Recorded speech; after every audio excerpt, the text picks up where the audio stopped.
സംസ്ഥാനത്തെ 20 ലോക്സഭാ മണ്ഡലങ്ങളിൽ ഏറ്റവും കൂടുതൽ വനിതകൾക്കും കലാപ്രവർത്തകർക്കും സീറ്റുകൾ നൽകിയത് എൻഡിഎ. സ്ഥാനാർത്ഥി പട്ടികയിൽ 2 കേന്ദ്രമന്ത്രിമാരും സർവകലാശാലകളിലെ 2 മുൻ വൈസ് ചാൻസലർമാരും ഇടം നേടി. പ്രധാനമന്ത്രി നരേന്ദ്രമോദി മുന്നോട്ട് വെക്കുന്ന നാരീശക്തി എന്ന മുദ്രാവാക്യം സംസ്ഥാനത്തെ എൻഡിഎ സ്ഥാനാർത്ഥി പട്ടികയിലും വ്യക്തം. ആകെയുള്ള 20 സീറ്റിൽ 4 സീറ്റുകൾ വനിതകൾക്ക് നൽകിയ വേറെ മുന്നണിയില്ല.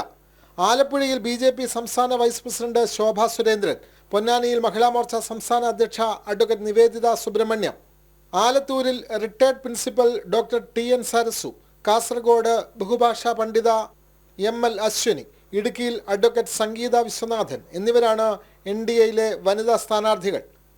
എൽ.ഡി.എഫിൽ വടകര, വയനാട്, എറണാകുളം എന്നീ 3 സീറ്റുകളും യു.ഡി.എഫിൽ ആലത്തൂർ സീറ്റും മാത്രമാണ് വനിതകൾക്ക് നൽകിയത്. തൃശൂരിൽ സുരേഷ് ഗോപി, കൊല്ലത്ത് ജി കൃഷ്ണകുമാർ എന്നീ നടന്മാർക്കും എൻ.ഡി.എ സീറ്റ് നൽകിയപ്പോൾ എം മുകേഷ് എം.എൽ.എ മാത്രമാണ് എൽ.ഡി.എഫ് പട്ടികയിലെ കലാരംഗത്തെ പ്രതിനിധി. യു.ഡി.എഫിന് ഈ രംഗത്ത് നിന്ന് ആരുമില്ല.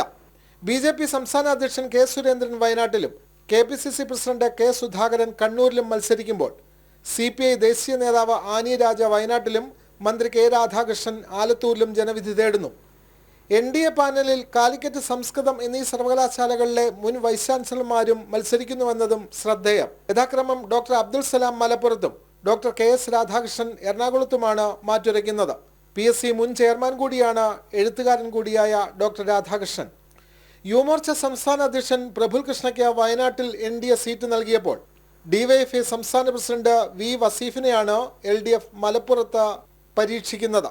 യൂത്ത് കോൺഗ്രസ് സംസ്ഥാന പ്രസിഡന്റ് പദവി ഒഴിഞ്ഞ എം.എൽ.എ ഷാഫി പറമ്പിലിനെ യു.ഡി.എഫ് വടകരയിലും ഇറക്കി. മന്ത്രി കെ രാധാകൃഷ്ണനെ കൂടാതെ കെ ശൈലജ, വി ജോയ് എന്നിവരാണ് ഇത്തവണ എൽ.ഡി.എഫ് കളത്തിലിറക്കിയ എം.എൽ.എമാർ. കേന്ദ്രമന്ത്രിമാരായ വി മുരളീധരൻ ആറ്റിങ്ങലിലും രാജീവ് ചന്ദ്രശേഖർ തിരുവനന്തപുരത്തും ജനവിധി തേടുമ്പോൾ രാജ്യസഭയിലെ കോൺഗ്രസ് എം.പി കെ.സി. വേണുഗോപാൽ ആലപ്പുഴയിലും CPM എം.പി എളമരം കരീം കോഴിക്കോട്ടും കളത്തിലുണ്ട്. കഴിഞ്ഞ തവണ യു.ഡി.എഫിൽ നിന്നും വിജയിച്ച കേരള കോൺഗ്രസിലെ തോമസ് ചാഴിക്കാടൻ അതേ മണ്ഡലമായ കോട്ടയത്ത് എൽ.ഡി.എഫിന് വേണ്ടി അതേ ചിഹ്നത്തിൽ തന്നെ രംഗത്തുണ്ട് എന്നതും മറ്റൊരു കൗതുകം. മുൻമന്ത്രി A.K. ആന്റണിയുടെ മകൻ അനിൽ ആന്റണി പത്തനംതിട്ടയിലും SNDP യോഗം ജനറൽ സെക്രട്ടറി വെള്ളാപ്പള്ളി നടേശന്റെ മകൻ തുഷാർ വെള്ളാപ്പള്ളി കോട്ടയത്തും എൻ.ഡി.എ സ്ഥാനാർത്ഥികളായി കളം നിറയുന്നുമുണ്ട്. ജനം, തിരുവനന്തപുരം.